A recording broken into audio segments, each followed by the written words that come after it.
Bueno, leptina da hormona bat. Gure gorputzean dagoen hormona bat, asetasunaren hormona bezala baita ere ezagutzen dana.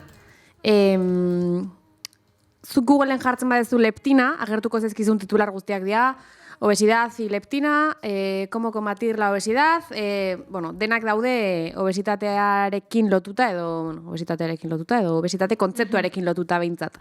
De hecho, leptina kontzeptua dator grekozko leptos hitzetik eta grekoz leptosek esan nahi du argala. Orduan, lodifobiatik ere badu ustet, kontzeptuak berak. Bai.